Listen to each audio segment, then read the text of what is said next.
Hola, buenos días. Les habla Ana Vázquez Gardini. Soy coordinadora de IPFAN en Perú. Les agradecemos por su participación en este evento, en este día tan significativo para nosotros y nosotras.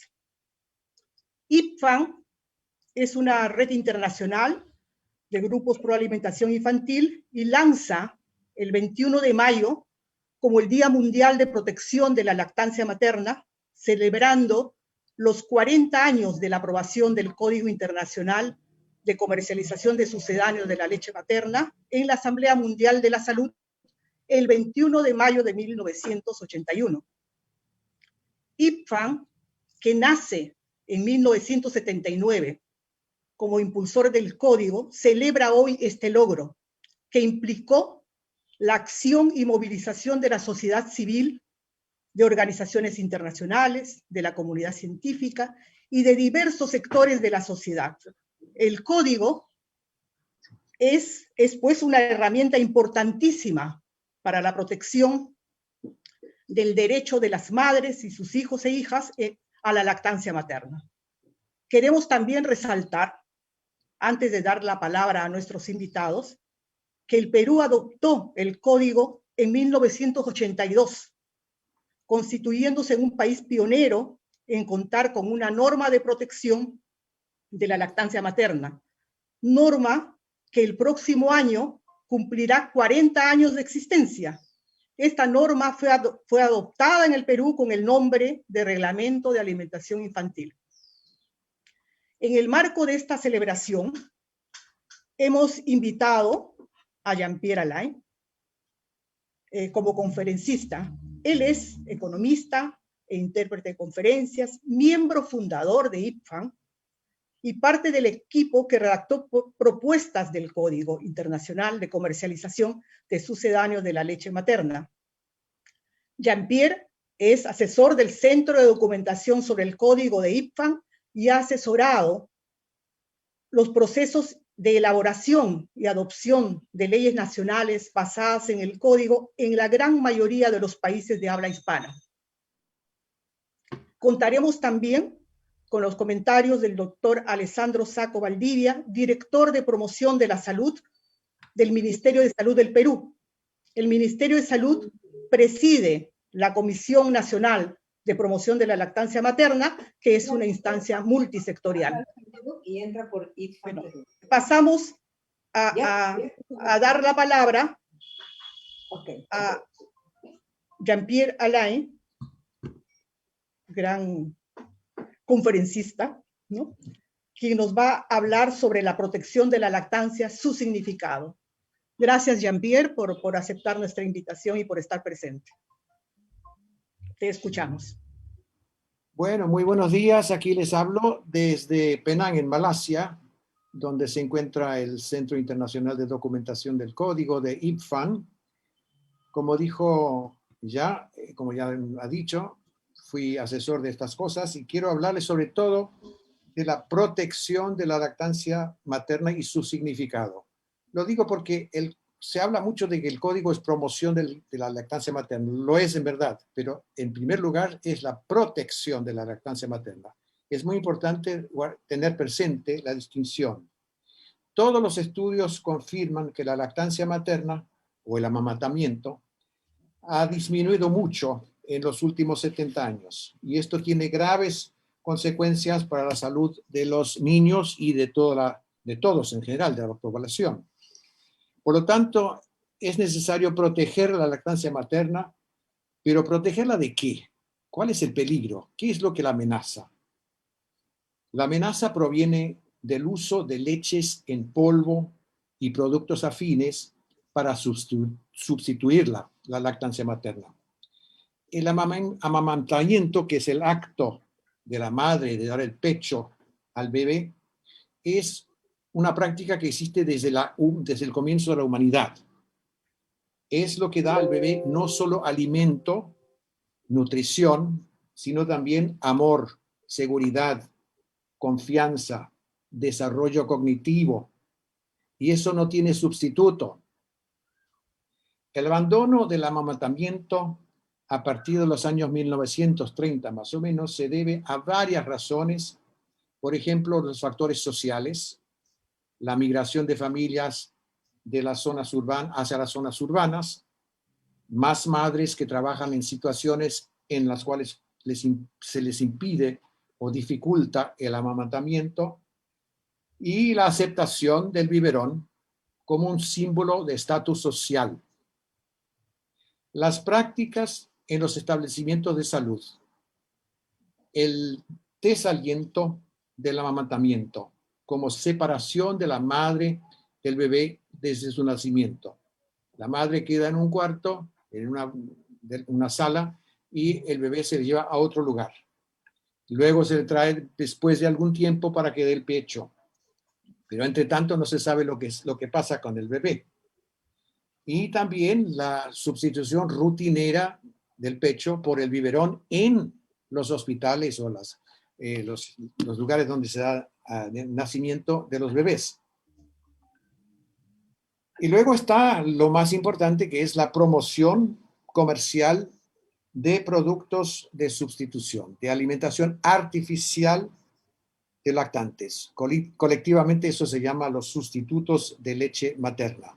Puede ser leche en polvo, en lata o en cajas, o puede ser incluida leche líquida, pero hecha no de la leche de vaca. Y esto fue resultado de una invención de más o menos los años 870, de más de un siglo, que es la técnica de secar la leche y transformarla en polvo. Esa técnica fue mejorando poco a poco, y esa técnica permitió que los fabricantes de esa leche descubrieran que esto puede usarse para reemplazar la leche materna, o así se pretendía. Esto mejoró con el tiempo y poco a poco se fueron dando cuenta los fabricantes que eso se vendía bien. Y los fabricantes inventan nombres y marcas y maneras de convencer a las madres y a los consumidores de que esos productos son mejores en vez de dar el pecho. Incluso se les convence que son mejores que la leche materna.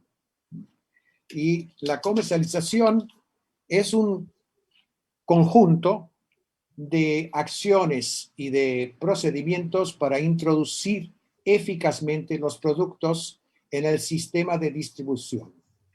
Considera planear y organizar las actividades necesarias para posicionar una mercancía o un servicio, logrando que los consumidores lo conozcan y lo consuman.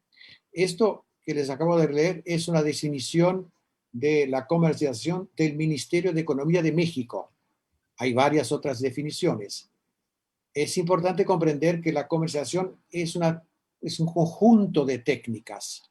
Lo que comúnmente llamamos la publicidad es un aspecto de la comercialización, pero abarca además las técnicas y decisiones enfocadas a vender un producto en el mercado. Eso es lo importante recordar. La comercialización no es para proteger la lactancia, no es para ayudar a las madres, nada de eso. Es para vender un producto. Y incluye la publicidad, el etiquetado, la distribución, las actividades de animación en puntos de venta para estimular a los clientes a comprar un producto o un servicio. Y esto se aplica no solamente a los sustitutos de la leche materna, pero a todo tipo de producto. Lo vemos cuando entramos en un supermercado. En general, por ahí hay gente que está tratando de ofrecer ofrecer algún producto, pruébelo para ver, etcétera. Es una manera de comercializar en el punto de venta. Y otro aspecto importante es que en la mayoría de los partos, la madre está en un establecimiento de salud. Y esto es distinto de lo que ocurría, digamos, hasta más o menos el fin del siglo XIX, donde las madres daban a luz en su casa. Venía una partera y les ayudaba a dar a luz y quedaban en la casa con el bebé. No había esa posibilidad de separación. Pero en los establecimientos de salud, hospital, clínica o lo que sea, se separa al bebé en el momento de nacimiento de la madre. Y además, la madre está en contacto con enfermeras, parteras, médicos y otros que la ayudan y que la aconsejan, y también la aconsejan sobre la alimentación del recién nacido.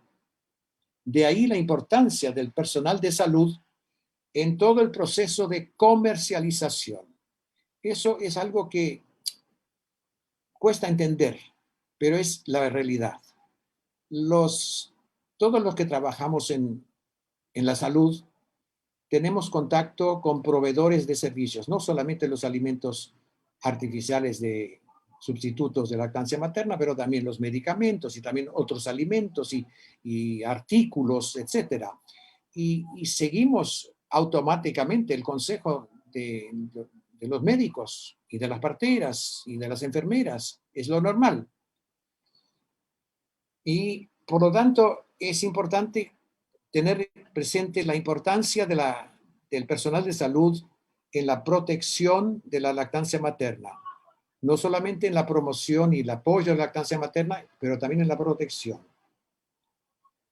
En 1978, el entonces director ejecutivo del UNICEF, James Grant, dijo lo siguiente: si todos los que trabajamos para fomentar y proteger la lactancia materna tenemos éxito, podremos salvar 1 millón de bebés de la muerte cada año en los años 80. Eso fue al comienzo de los años 80, el momento en que se estaba discutiendo la idea de un código y luego un texto, un borrador de código.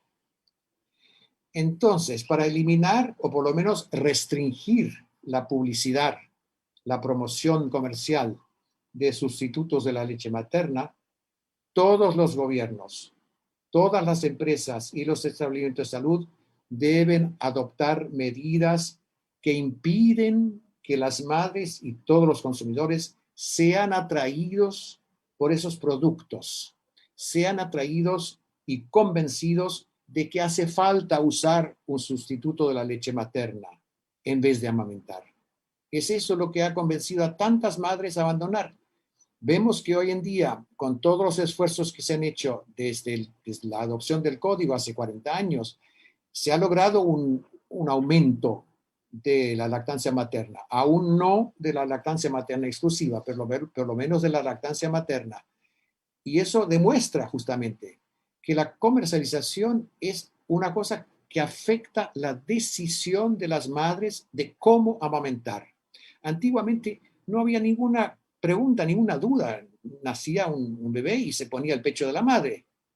Y si por acaso la madre, por alguna razón médica u otra, no podía amamantar, se usaba amas de leche. Pero hoy en día no. Vamos directamente, o se va directamente a usar un sustituto, es decir, usar el biberón. Además, sabemos las consecuencias del biberón. El biberón contiene cantidad de microbios. Es muy, muy difícil mantener un biberón limpio, completamente estéril para cada mamada. Muchas madres, muchos agentes de salud, médicos, enfermeras y parteras estaban convencidos, y hay todavía los que están convencidos por la publicidad de fórmulas de todos los tipos, que usar fórmula era algo especial, más moderno, igual o mejor que la lactancia materna, que dar al bebé el pecho. Los bebés sufrieron de esto y muchos murieron.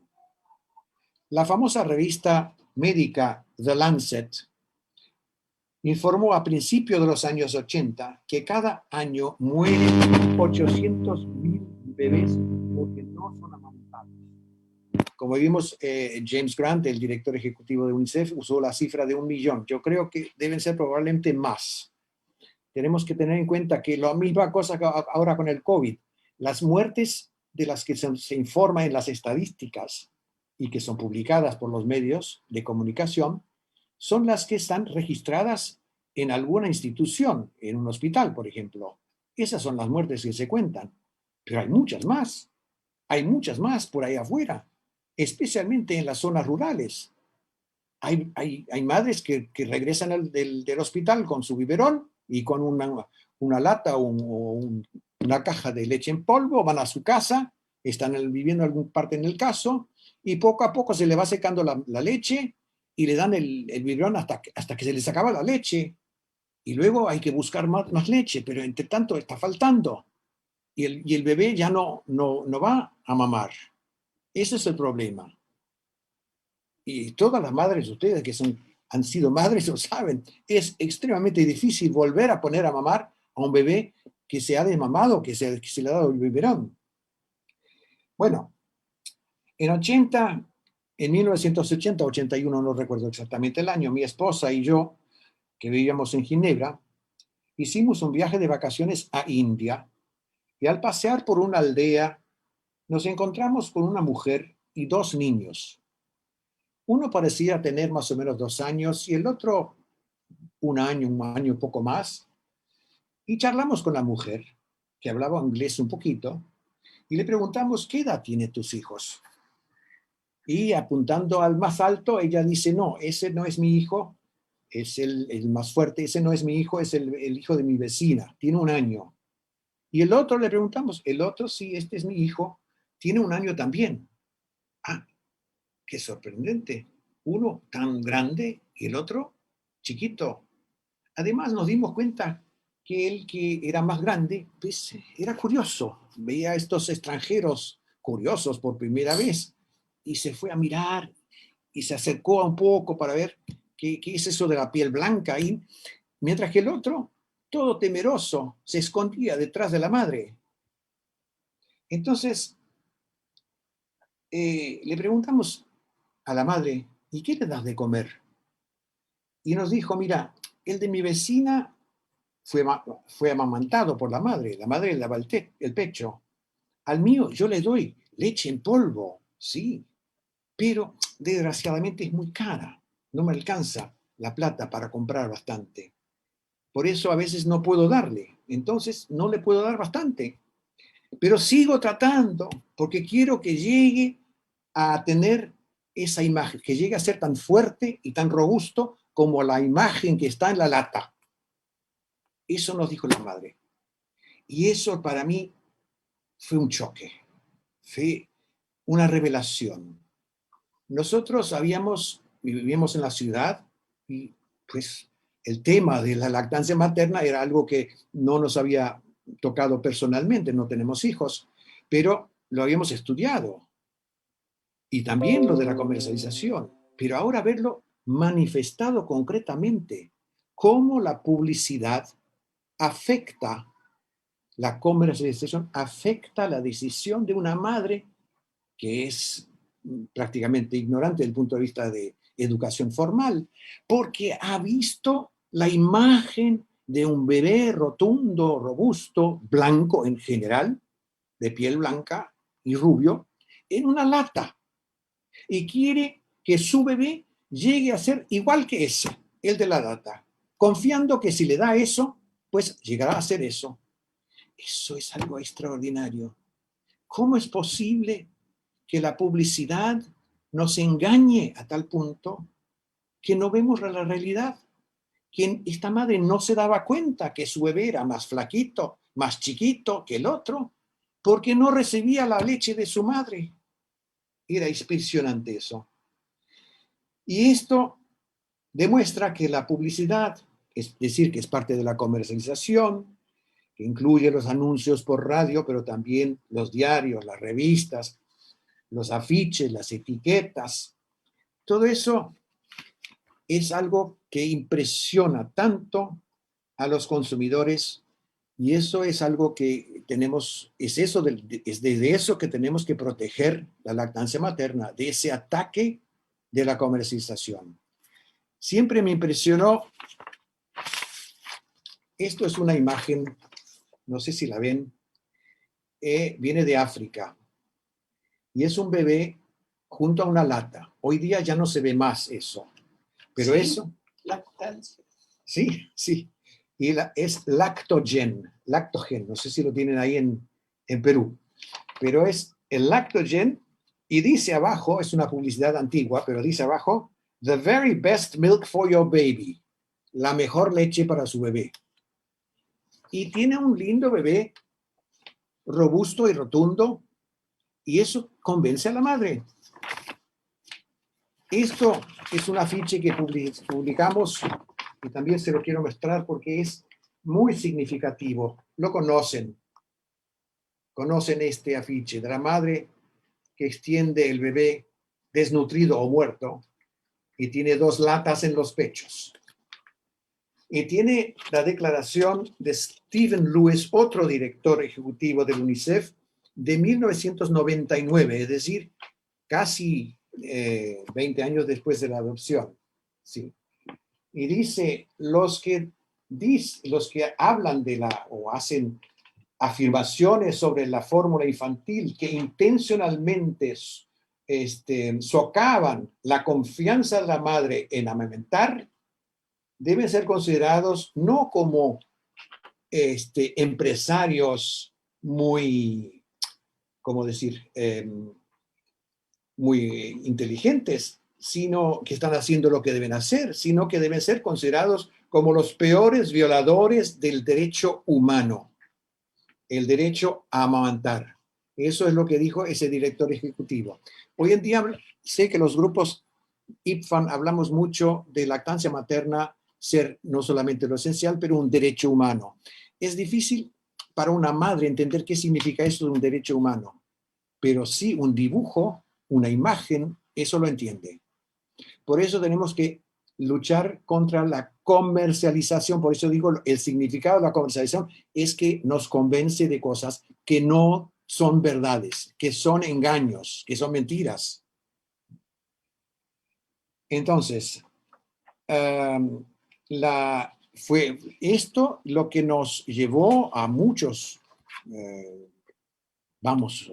intelectuales como nosotros, a comenzar a emprender una lucha para frenar o eliminar completamente esta comercialización de todos los tipos de leche, que luego se expandió un poco más el concepto, porque cuando primero se hablaba de infant formula, leche de fórmula, pues los fabricantes querían limitar las restricciones de publicidad únicamente a eso, pero luego inventaron otras cosas, las leches de segunda fórmula, fórmula de seguimiento, leches de crecimiento, luego los alimentos complementarios que no existían antes también, y usaban la misma forma de comercialización para esos.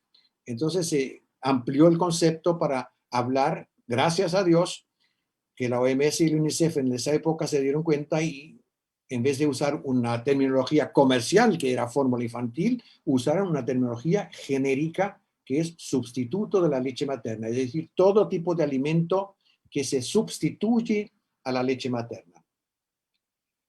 Fue en esos años, ya sabemos eso, que la famosa doctora Cecily Williams, una pediatra que trabajaba en Singapur, habló. Es interesante, mira, hizo un discurso al Rotary Club de Singapur. Y el presidente del Rotary Club en esa época era justamente también el presidente de Nestlé.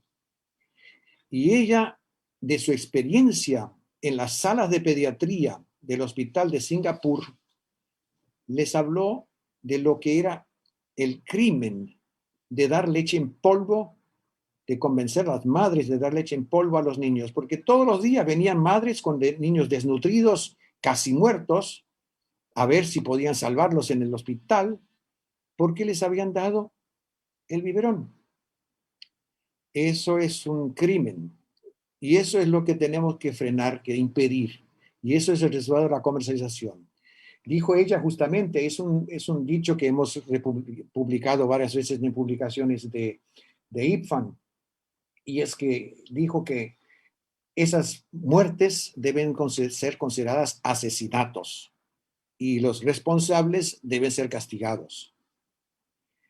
Ahora, también otra cosa que contribuyó mucho a la campaña contra la comercialización fue el famoso boicot de Nestlé. Fueron organizaciones de consumidores y sobre todo de iglesias y de otros idealistas jóvenes en Estados Unidos y luego en Europa, y que lanzaron un boicot de los productos Nestlé para tratar de obligar a Nestlé a cesar la comercialización, la publicidad de sus leches en polvo y incluso leches azucaradas, ¿no? Es decir, y fue ahí que publicaron, la War and Want, que es una ONG británica, publicó un libro que tenía por título Baby Killer, The Baby Killer, el matador de bebés. Y esa publicación fue traducida al alemán. Saben que Nestlé tiene su sede en Suiza, y en Suiza los idiomas oficiales son el francés, el alemán, que es el mayoritario, y el italiano. Y publicaron los estudiantes suizos de la Universidad de Berna, publicaron ese libro, la traducción al alemán, con el título Nestlé mata bebés. Pues Nestlé eso no lo aceptó. Nestlé eso no lo aceptó y los llevó a juicio. Y el juicio demoró bastante tiempo, pero al finalmente ganaron. No se condenó a una multa mayor a estos estudiantes suizos porque los jueces reconocieron que había un problema, pero era algo que impulsó otra cosa más, que impulsó a la OMS y al UNICEF a que hicieran algo. Y fue así que se convocó en 1979, fue por iniciativa de OMS y de UNICEF. Y UNICEF saben que es el Fondo de Naciones Unidas para la Infancia. Convocaron una reunión internacional para discutir de este problema y ver qué tipo de solución se podía encontrar. Ahora, lo curioso y lo interesante es que debido a que tanto las ONGs como las de ustedes, que existían en esa época, habían ido a la OMS y al UNICEF y a los gobiernos y habían insistido en que algo había que hacer, como también los fabricantes, los representantes de la industria lechera, fueron y continuaron cabildeando al OMS y al UNICEF, que el UNICEF y la OMS decidieron que esta reunión sería no solo una reunión de Estados miembros, como es siempre el caso, sino también con representantes de la industria, de las ONGs y de los profesionales de salud y los científicos, los que saben del tema, los nutricionistas y otros. Fue esa una característica excepcional de esa reunión. Eso no era el caso en otras reuniones del sistema de Naciones Unidas. Y Annelies, mi esposa y yo, que vivíamos en Ginebra, seguimos de cerca todas esas reuniones. Y para eso también, junto con otros, fundamos una ONG en Ginebra, la GIFA, que fue la que, digamos, albergó luego a IRFAN al comienzo, porque seguimos todas las reuniones de preparación de la elaboración del Código Internacional de Comercialización de Sucedáneos de la Leche Materna. Fue un trabajo arduo y difícil en que tuvieron que convocar tanto a la industria como a las ONGs y los profesionales, además de Estados miembros, y convencerlos y de que algo había que hacer y qué se podía hacer. Al final, la reunión concluyó de que era necesario adoptar un código de comercialización que sería aplicado a todos los fabricantes, porque ninguno de ellos, ni Nestlé, ni Bristol Myers, ni la Danone, ni otros, querían que hubiese reglas que se aplicasen solo a uno, aunque se había criticado más en público a Nestlé, aún en Estados Unidos mucho también a Bristol Myers y a Johnson y a las otras, pero se decidieron que debía ser aplicable a todos, y así fue que elaboraron varios borradores de un texto, de un código que finalmente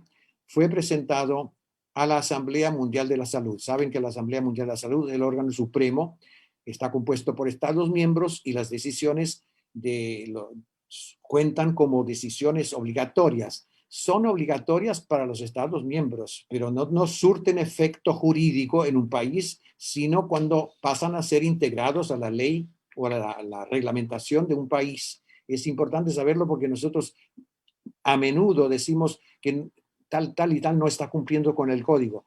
Es verdad, pero del punto de vista jurídico no se puede hacer nada. Tiene que ser una ley nacional o una reglamentación nacional que obliga a que se respeten esas reglas de comercialización. Lo importante es recordar que el código fue adoptado como una manera de controlar las prácticas de comercialización de sucedáneos de la leche materna para así dar una oportunidad a la promoción de la lactancia materna. No se puede promover y apoyar la lactancia materna si no primero se frena ese enorme camión de la comercialización que está aplastando todo. Eso hay que pararlo primero. Luego se puede promover y apoyar la lactancia materna, lo que hacen hoy día, gracias a Dios, muchas de nuestras ONGs, muchas de las que son afiliadas a IPFAN, en realidad, más que luchar contra la comercialización, se ocupan de ayudar a las madres, de llevar a hacer que las instituciones de salud ayuden y apoyen a la madre que quiere amamantar, en vez de impedir que amamante con sus prácticas erróneas. Quiero resaltar una cosa, no sé cómo voy con el tiempo, si está bien. Quiero resaltar una cosa porque muchas veces me doy cuenta al hablar especialmente con mis compañeros en América Latina, que no nos damos cuenta que la legislación, que las decisiones como el código y las resoluciones subsiguientes de la Asamblea Mundial de la Salud relativas a la comercialización de sus sucedáneos de la leche materna, que esas decisiones no tienen un efecto jurídico, es decir, obligatorio en los países miembros. Para eso, primero los países miembros tienen que adoptar leyes, y gracias a Dios muchos lo han hecho, y tienen que adoptar reglamentos, y luego tienen que velar que esas leyes y reglamentos se apliquen, que se cumplan. Y para eso sí, las ONGs estamos ahí, porque podemos velar, justamente tenemos todo nuestro sistema de monitoreo, que es para vigilar cómo se van aplicando esas leyes y reglas de comercialización, y cuando no se cumplen, denunciarlo. Pero hay que aportar esos informes de monitoreo como prueba con todo lo que ustedes han contribuido, con las imágenes, con los casos reportados en detalle de cómo no se está cumpliendo, cómo se está continuando a hacer publicidad o continuando a vencer la oposición, a convencer a los profesionales de salud. Además, otro aspecto importante de la comercialización, justamente, y que ha adquirido mucho más importancia aún, son todas las partes, ¿cómo decir?, los aspectos más sutiles de comercialización. No sé si se les ha pasado por la mente por qué los fabricantes o sus asociaciones patrocinan reuniones de profesionales de salud, patrocinan la investigación sobre la alimentación, patrocinan los encuentros, financian a los médicos para que vayan a conferencias, etc. ¿Por qué lo hacen? ¿Tienen tanto interés en conocimiento científico? No.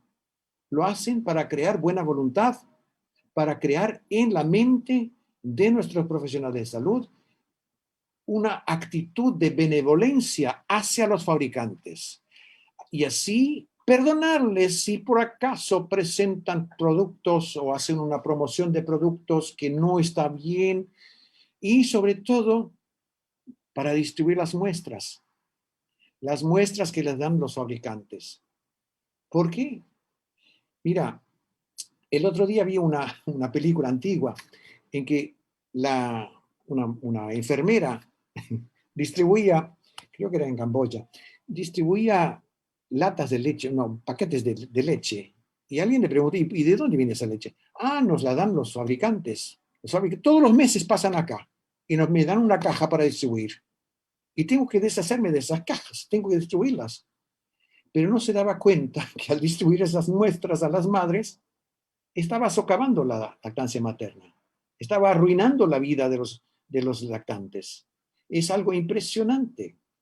Y cuando se ve cuántos han muerto por desnutrición porque la madre no logra más alimentarlos, es un dolor que hay que evitar. Y para eso tenemos que luchar contra la comercialización. Lo mejor sería, evidentemente, que se prohibiera totalmente la comercialización, es decir, todos los actos que intentan convencer al consumidor a consumir esa leche, a esa leche en polvo, lo que sea, prohibirla por completo. Eso no se ha logrado aún, pero se ha logrado disminuir bastante bien, porque esa comercialización penetra en todas las partes. Es impresionante, la vemos en todas las cosas. Hoy día la vemos con la cuestión del COVID. ¿Por qué tanta discusión y tanta cosa sobre la vacuna? La vacuna la producen fabricantes y la venden. Aunque los gobiernos la distribuyan gratis, los gobiernos la compran a los fabricantes. Y vemos hoy día, el otro día no sé qué periódico económico que leo, que no me acuerdo cuál de las firmas americanas, AstraZeneca o Johnson, no me acuerdo cuál, se hizo un lucro de $3.500 millones en el año pasado, únicamente con ese medicamento, la vacuna, una de las vacunas. Es impresionante y es una vergüenza. Es una vergüenza cuando hay tanta gente muriendo de hambre porque no se les da suficientes condiciones económicas para vivir. Entonces, tenemos que entender bien que la comercialización es un acto que en la mayoría de los casos es un engaño. Es para engañar al consumidor a que piense que un producto es mejor que otra cosa y que lo compre. Y que sea tan bueno que hay que venderlo a un precio muy elevado. Eso hay que impedirlo. Y para eso estamos, gracias a Dios, hemos logrado la adopción del código, como sabemos ahora hace 40 años, y tengo el placer de decir que es hoy, el 21 de mayo, que se conmemora por iniciativa de IPFAN el Día Mundial de Protección de la Lactancia Materna. Les invito a todos a que nos unamos para celebrar ese día y continuar defendiendo la lactancia materna. Gracias. Muchas gracias, Jean-Pierre.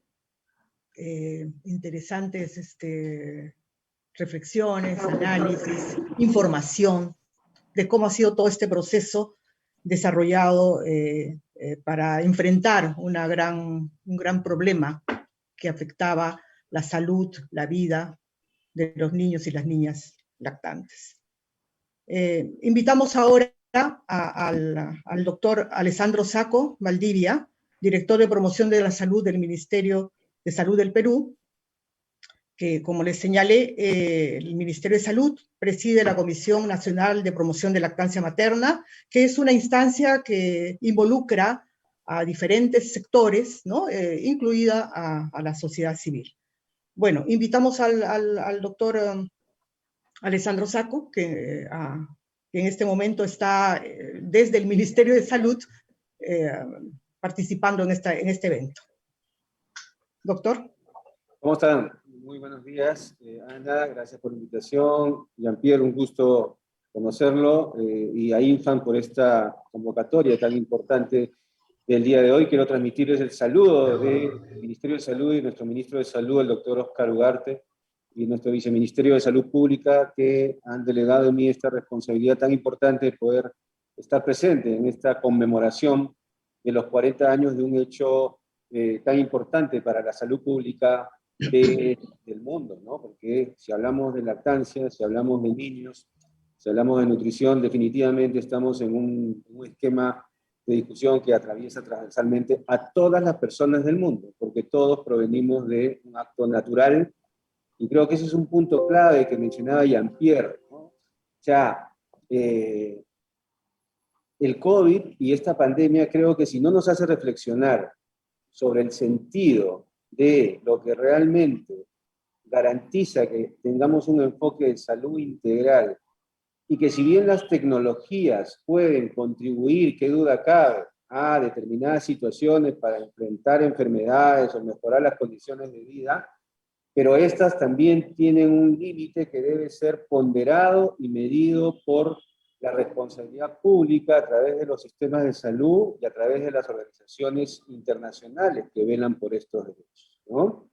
Entonces, en ese marco nosotros podemos visualizar de mejor manera las obligaciones que tenemos como entidades públicas y como sociedad en general, porque aquí estamos frente a un impulso, por ejemplo, de una organización de la sociedad civil nacional e internacional que nos plantea este tema y que hace que los estados y los gobiernos también reaccionen más rápido. O sea, sin sociedad civil actuante, sin sociedad civil demandante, los estados también tienden, porque es natural que el aparato burocrático es muy grande, es muy denso. El funcionario público quizá pasa, yo diría que la mayor parte de su tiempo firmando informes, papeles, matrices, que de verdad al final nadie nunca las va a revisar, cuando lo que se necesita es acción, y la acción está en la comunidad, en los hogares, en las familias, en la comunicación tan importante, ¿no? Jean-Pierre mostraba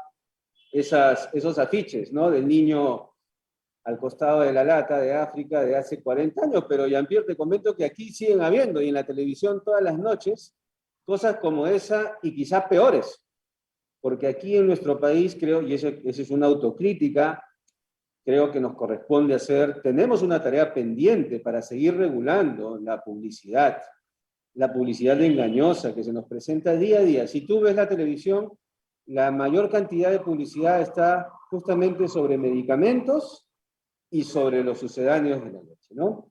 Y hay un horario en donde uno puede apreciar que el grueso de la publicidad en determinados horarios en el país va a estos dos componentes. Y hay publicidades tan atrevidas que aparecen médicos, unos cuantitos, pero diciéndonos que si su hijo toma determinada lata, su cerebro se va a desarrollar más y va a ser más inteligente. Hasta ahora nos dicen eso. Y todavía como sociedad, y ahí sí creo que como sociedad peruana, todavía no hemos encontrado la forma de hacer que eso no suceda, porque no debe suceder, ¿no? Entonces, nos falta avanzar. Tenemos un intento que se relaciona con esto, que es la alimentación saludable. Nuestro país tiene una ley muy interesante, alimentación saludable para niños y niñas, pero justamente ahí las advertencias que hablan de la azúcar, del sodio y de las grasas, no han incorporado todavía el tema de los sucedáneos de la leche. Y creo que esa es una agenda muy pendiente que ahora tenemos que retomar. Pero justamente tenemos nosotros una comisión multisectorial de la cual la sociedad civil es parte, y de hecho justamente hacia febrero, marzo del año pasado, ¿recuerdas las reuniones que tuvimos? Porque teníamos que actualizar la composición de esta comisión porque hubo una variación en un reglamento y nos vino la pandemia encima. Entonces, este año creo que no solamente en el sistema de salud de Perú, sino en los sistemas de salud del mundo nos han frenado. Creo que no es exagerado decir que los sistemas de salud del mundo han estado dedicados en quizá 85-90% a resolver el tema de la pandemia, y todos los días todavía vemos cosas inimaginables como las que están sucediendo en la India, ¿no? Donde, digamos, a veces va más allá de lo que una película de ciencia ficción podía esperar que suceda en el mundo, y cuando las cifras se comiencen a sincerar, porque hay una medición, digamos, oficial, y creo que es claro que habrá todo un proceso de sinceramiento de todo lo que tenemos que enfrentar, nos vamos a dar cada vez más cuenta de la magnitud de lo que ha significado esto. Y también nos vamos a dar cuenta de que, en cierta medida, las personas que han tenido mejores condiciones de salud, influidas tanto por los estilos de vida como por los entornos, frente a una situación tan fuerte como la del COVID u otras, han, entre comillas, resistido mejor. O sea, el COVID nos hace ver que si tenemos unos estilos de vida mejor, si combatimos las enfermedades no transmisibles, en el momento en que se presente una situación crítica vamos a poder estar, digamos, mejor protegidos. Y la lactancia, qué duda cabe que es la lactancia materna, la lactancia exclusiva hasta donde se pueda, ¿no es cierto? Qué duda cabe que ese es el eje, la base de toda la secuencia de la nutrición hasta el final de nuestros días, ¿no? Y qué difícil es que esto se entienda, porque claro, no solamente es el momento de la publicidad, sino es el momento de la formación de los profesionales, ¿no? Desde ahí se comienza, sino es el momento de la influencia en nuestros servicios de salud, ¿no? Que felizmente ahí sí en el Perú se ha avanzado, desde hace unos años ya, de acuerdo con la gestión anterior del doctor Ugarte, hace como 10, 11 años ya se logró que, porque antes uno entraba a un hospital y era, ¿no? El afiche por acá, felizmente eso ya ha bajado un poco, pero los mecanismos de influencia de este gran aparato multinacional del ciudadano de la leche están muy presentes. En el Perú había un cálculo de que este mercado estaba entre los 120 millones de dólares anuales, ¿no? Y con una paradoja, porque generalmente cuando las cosas suben, la gente hay que comprarlas, pero acá las cosas suben y el mercado sigue creciendo, ¿no es cierto? Porque hay una demanda inducida. Y qué duda, es uno de los principales, si no el principal producto de venta de las grandes cadenas de boticas y de farmacias en nuestro país. O sea que las tareas que tenemos son grandes como sociedad, pero no pueden estar desligadas también desde el sistema de salud de, digamos, nuestro ministerio y quizá la mayoría de ministerios del mundo son recuperativos, ¿no? Entonces, ¿cómo hacemos para ir introduciendo a partir de esta crisis profunda que nos deja la pandemia, esta orientación? Todos estamos de acuerdo en que tenemos que trabajar con el primer nivel, desde alma ata, trabajar con la atención, el cuidado primario, ya hemos encontrado la forma, pero esa frase que yo le escucho desde hace décadas, ¿qué significa realmente operativizarla en el territorio, en ese primer nivel? No en el hospital vamos a resolver algunas otras cosas, en ese primer nivel, en ese puesto, en ese centro de salud que está en el barrio.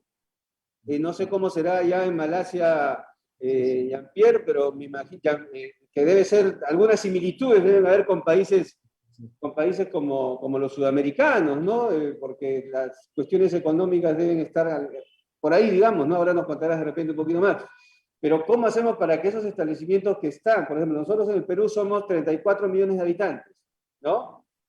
Han aumentado en los últimos 3, 4 años con la migración de nuestros hermanos venezolanos. O sea, hay más de 1 millón de inmigrantes que nadie pensó que iban a venir y que ya están aquí y que tienen derecho a la salud y que tienen derecho a la lactancia y que tienen derecho a la vacunación, como se está haciendo felizmente, porque las estrategias de salud pública no pueden distinguir ni el tipo de seguro, ni la nacionalidad, ni nada, porque finalmente los virus, no, por decir algo, ¿no? El virus no se va a detener porque alguien es de otro país o no. Entonces, esta situación nos refleja toda esa corriente de pensamiento que durante años se ha venido construyendo, pero que ahora, cuando la crisis profunda afecta a los sistemas de salud, nos damos cuenta que no solamente era un discurso, sino que tenemos que operativizar las políticas de salud. Y acá hay un dato bien interesante, amigos y amigas.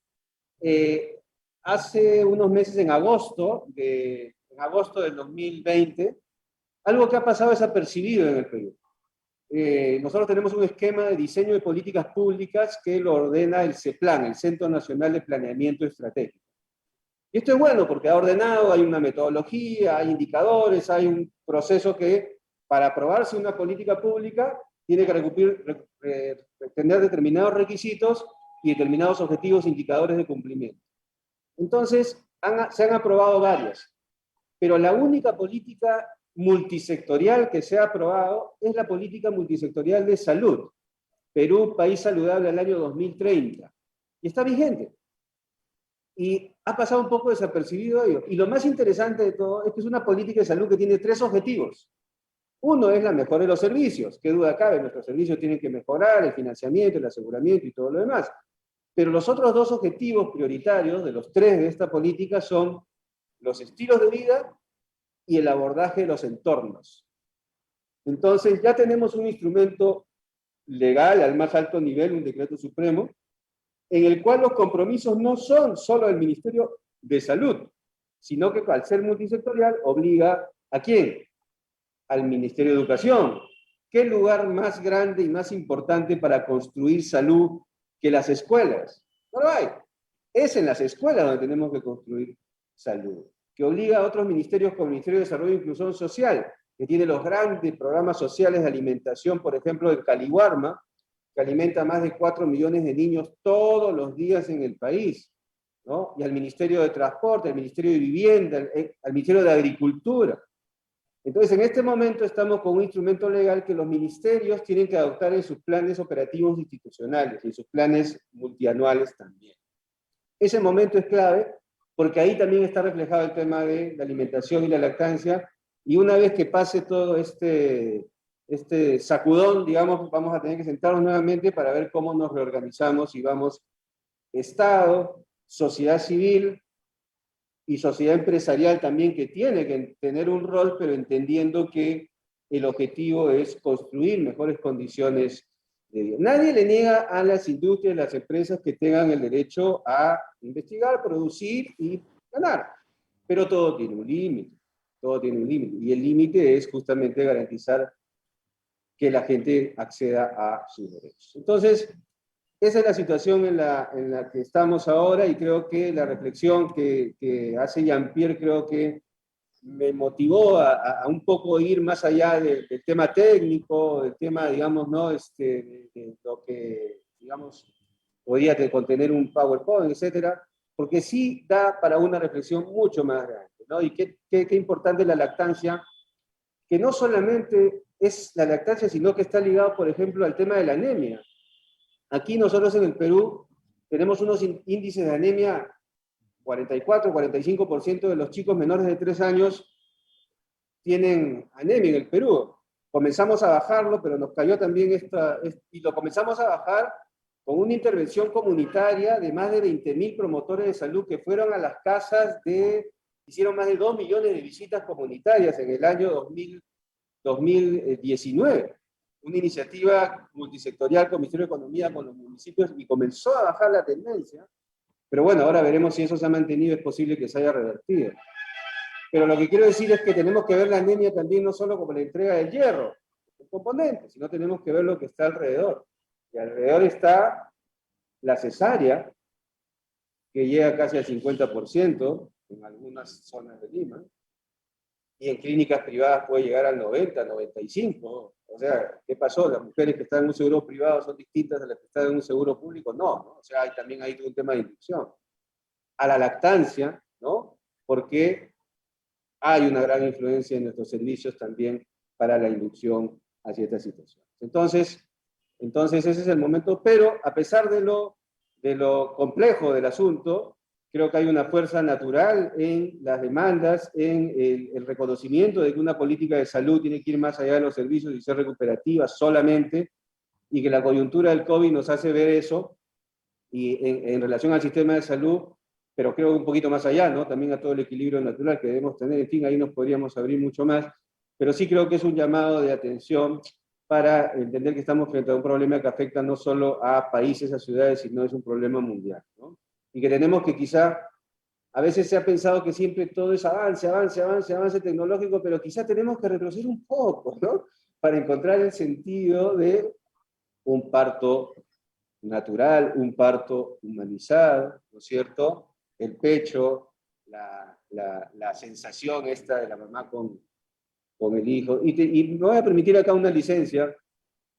Yo voy a tener mi primer hijo en agosto, y estamos haciendo, no saben los esfuerzos inimaginables que estamos haciendo para que el parto sea natural, y estamos yendo a una casa de nacimiento. Hay muy pocas casas de nacimiento en nuestro país, y queremos que sea así. Y realmente lo que uno quiere en esta coyuntura se convierte en una lucha, ¿no? Porque la familia te dice, oye, pero ¿cómo va a suceder eso? Pero si pasa algo, ¿no? Entonces, ya algo que debería ser, que es lo más natural del mundo, porque no hay nada más natural que nacer, ¿no? Se convierte en algo que se ha salido del esquema y hay que controlarlo uno frente a una influencia mayor. Cierro el paréntesis, discúlpeme la digresión, pero creo que si hablamos de lactancia, si hablamos de este derecho, y si tenemos una ponencia tan enriquecedora desde el otro lado del mundo, ¿no? Literalmente desde el otro lado del mundo, a 12 horas de nosotros, Jean-Pierre, creo que nos ha dejado una sensación hermosa de poder compartirlo, y el compromiso institucional ya de poder operar todos estos mecanismos burocráticos, administrativos, que son también, qué duda cabe, los que impulsan y van amarrando las obligaciones de nuestro Estado. Bueno, eso de mi parte, y reiterar el saludo de nuestro ministerio, y aquí estamos para seguir compartiendo. Muchas gracias, doctor Sacco. Sí, usted sabe que IPFAN siempre está activo para proteger la lactancia materna. El ministerio siempre ha contado y sigue contando con IPFAN para trabajar en este campo, en la protección de la lactancia materna. No sé si para culminar, Jean-Pierre quiere decir algunas palabras finales. No, yo quería decir una cosa, porque lo que dijo el doctor Sacco me hizo pensar. Primero, yo soy uno de 11 hijos. Mi madre tuvo 12, uno falleció. Y todos nacidos con parto natural y todos amamantados. Y hoy, ¿De dónde eres, Jean-Pierre? ¿De dónde eres? ¿De qué parte del mundo? Yo nací en Paraguay. Paraguay. Pero es un poco complicado porque mis padres eran europeos, mi padre francés y mi madre inglesa, intelectuales, que vinieron con una comunidad a vivir en Paraguay, huyendo de la guerra, de la Segunda Guerra Mundial en Europa, como tantos otros europeos. Pero en fin, ahí nací en Paraguay, luego la familia se mudó a Uruguay y finalmente a Brasil. Así que todos mis hermanos nacimos en Paraguay, Uruguay o Brasil. Bueno, lo interesante es que a mí me parece, después de tantos años de luchar con este tema, que el hecho de que mi madre me amamantó, no me acuerdo hasta cuánto, porque no habrá sido más de 12 meses, porque luego poco a poco vino mi hermano menor. Pero eso creo que tiene una gran influencia en la salud y en la mente de mi familia. Ha tenido, y creo que lo tiene en todos los casos. Eso es algo que la leche artificial no reemplaza. Además de, como ya lo dije, lo importante, el amor, la confianza, el ánimo, la socialización que existe con el amamantamiento. Eso no se puede reemplazar. Y es, por tanto, importantísimo seguir luchando por el amamantamiento, por la lactancia materna. Eso nomás. Gracias. Muchas gracias, Jean-Pierre. Muchas gracias, Alessandro. Bueno, creo que hemos tenido un excelente festejo, una excelente celebración de los 40 años del Código Internacional de Comercialización de Sucedáneos de la Leche Materna, y estamos seguros y seguras que quienes han estado participando en esta reunión, ¿no? Que creo que son varios cientos, ¿no? Salimos de esta reunión motivados a continuar actuando para proteger la lactancia materna. Creo que esa es la intención de todos los integrantes, los y las integrantes de IPFAN, para haber organizado este evento, y estamos seguras y seguros que contamos, ¿no? con todos y todas ustedes para actuar conjuntamente, ¿no? Para que la lactancia materna siga siendo un acto colectivo, mayoritario y, ¿por qué no, unánime en este país? Muchas gracias, Jean-Pierre, nuevamente, y muchas gracias, Alessandro. Gracias. Adiós. Sí. Gracias. Gracias.